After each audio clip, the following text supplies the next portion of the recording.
जय श्री सीताराम। माँ गंगा के द्वारे पर हरिद्वार से आइए हम भागवत के एक छोटे से प्रसंग पर दृष्टि डालते हैं। बात कर रहे हैं श्रीमद् भागवत के एकादश स्कंद के विषय में। दत्तात्रेय जी महाराज ने अपने 24 गुरु बनाए, अर्थात 24 गुरुओं से शिक्षा प्राप्त की। वास्तव में वैराग्य जिससे हो जाए वही गुरु है। सांसारिक ज्ञान देने वाले लोग तो बहुत मिल जाएंगे, लेकिन भगवत प्राप्ति हेतु ज्ञान देने वाले बहुत कम हैं।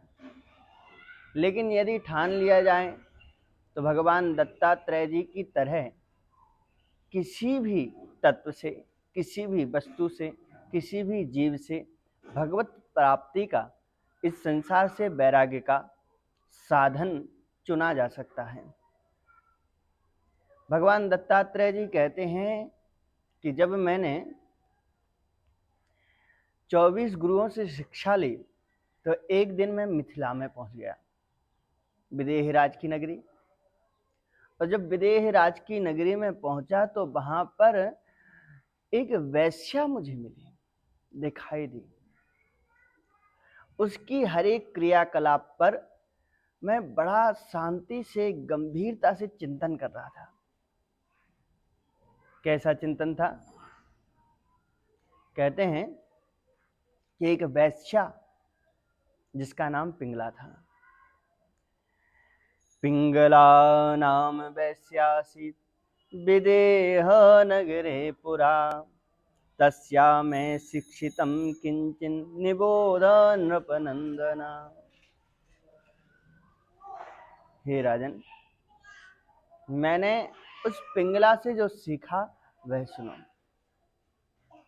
दरअसल वो जो पिंगला नाम की वैश्या थी, सायंकाल में ही संपूर्ण श्रृंगार करके अपने द्वार पर खड़ी हो गई और मार्ग से जाने वाले धनिकों को संकेतोपजीवनी संकेत से बुलाने लगी। जब भी कोई धनिक जैसा उसको दिखता तो लगता मानो कि वह अब उसकी तरफ आएगा, लेकिन वह उसकी उपेक्षा कर देता।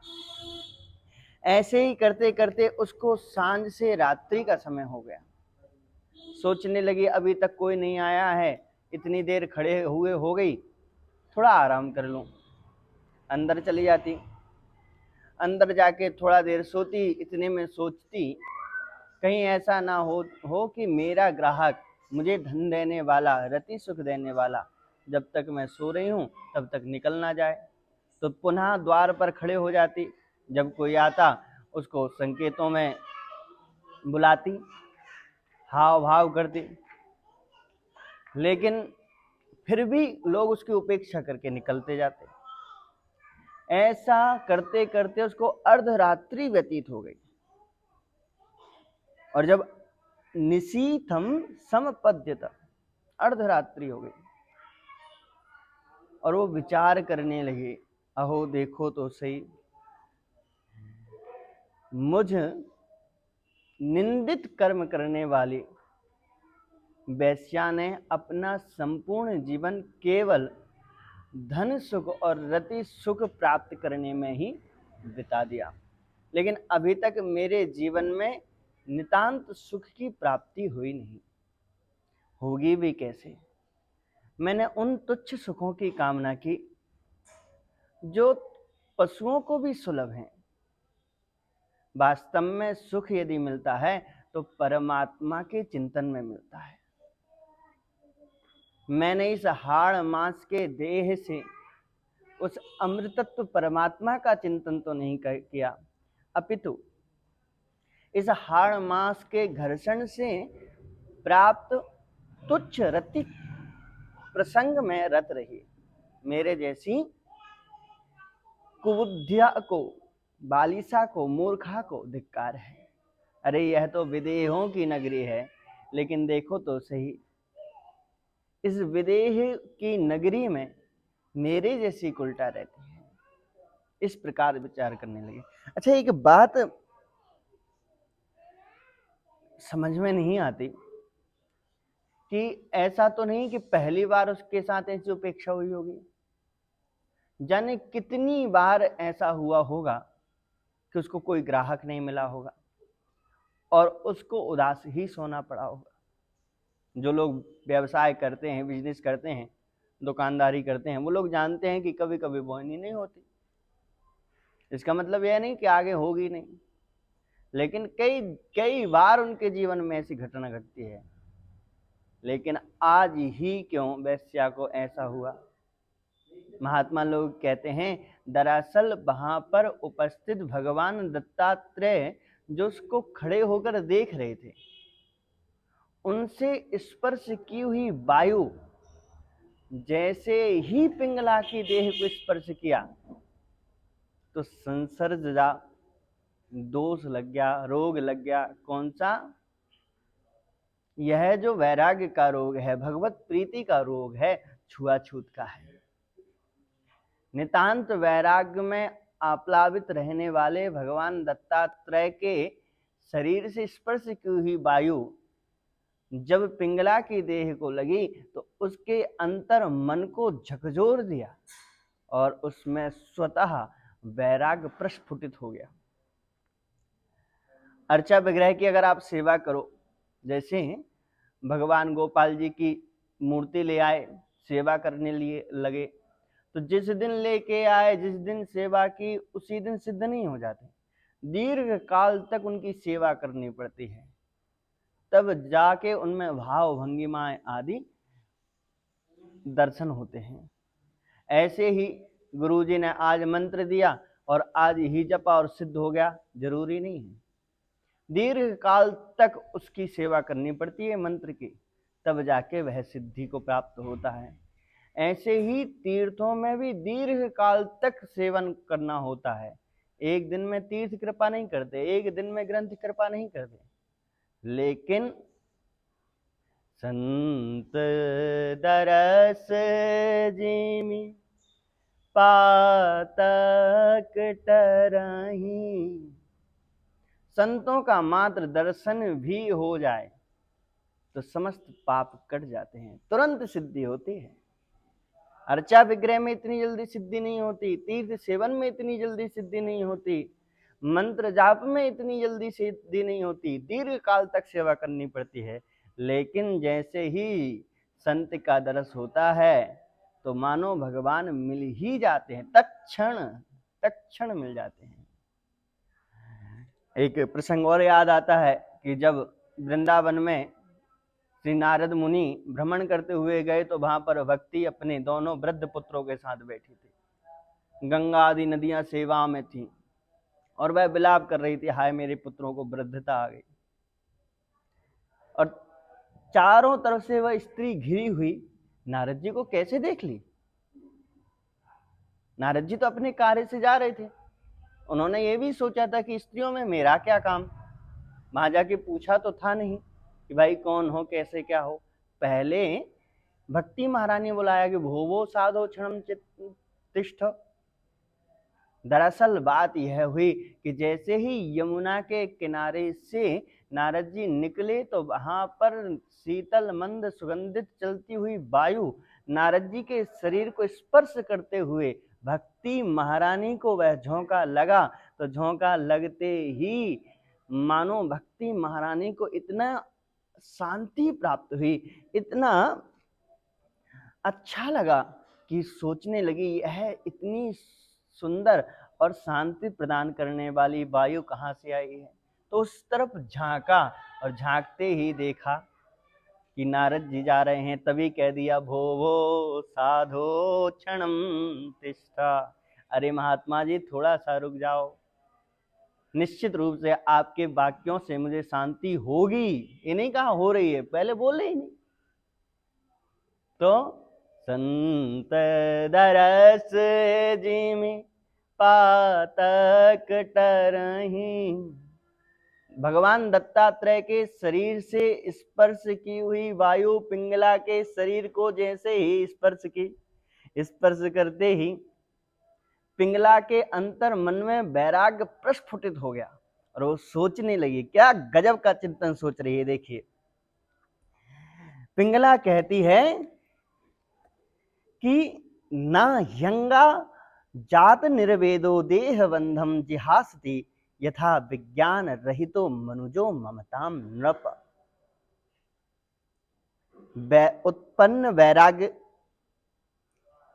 के बिना शरीर की आसक्ति नहीं छोड़ी जा सकती। जब तक अंतर मन में वैराग्य नहीं होगा तब तक शरीर की आसक्ति छूट ही नहीं सकती।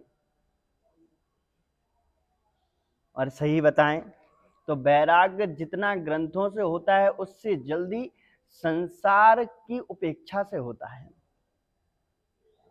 महात्मा लोग, संत लोग, गुरु लोग समझाते हैं कि भैया ये संसार नश्वर है, ये माता पिता पत्नी पुत्र का ये जो जिम्मेदारियां ये तक व्यवहार तक सीमित है, वास्तव में भगवान केवल अपने हैं। लेकिन मन मानता नहीं है। गुरु जी तुम कह तो रहे हो लेकिन बात जम नहीं रही। लेकिन जब बेटा अपने बाप को धक्का मार के बाहर निकाल देता है कि निकलो यहां से, ज्यादा बोलते हो, तब बाप कहता है कि वास्तव में संसार में अपना कोई नहीं है।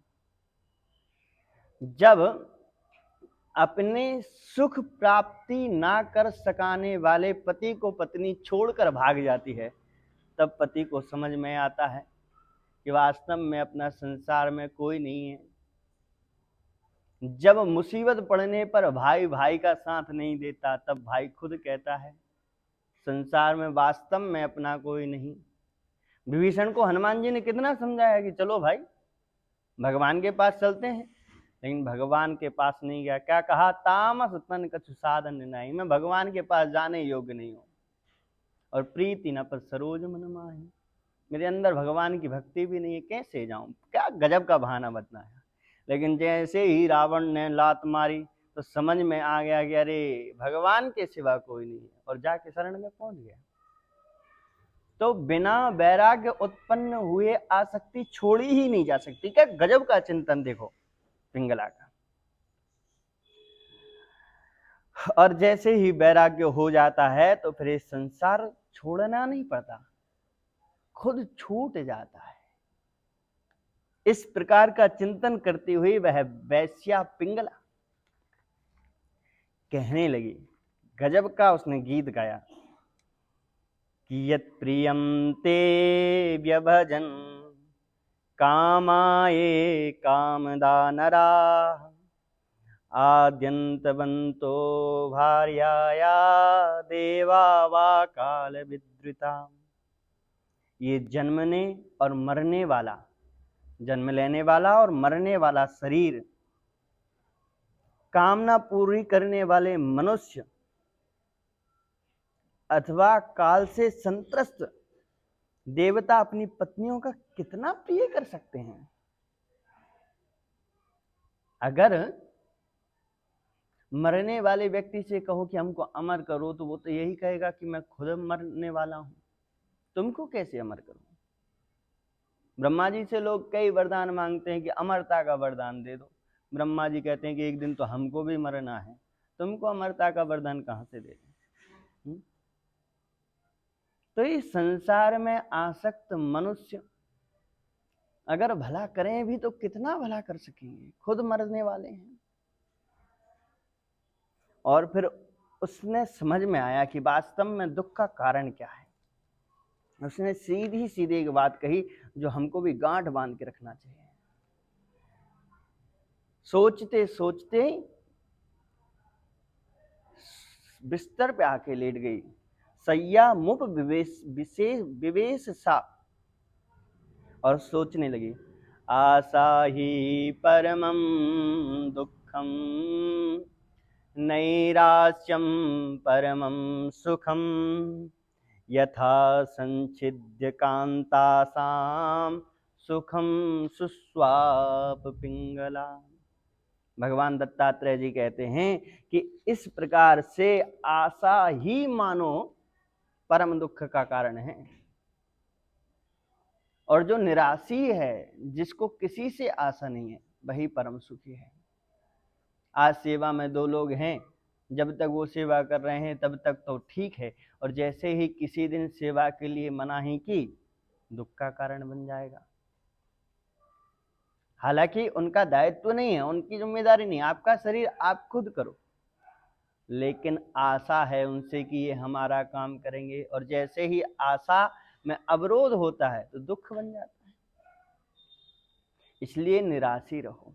जैसे पिंगला ने कांतासाम संचिद्यो, कि भाई अब कोई आने वाला है, ये छोड़कर ये जान लिया कि भगवान जो अंतर मन में विराजमान हैं वही वास्तव में सुख प्रदान करने वाले हैं, और सुखम सुस्वाप पिंगला, निश्चिंत हो गए।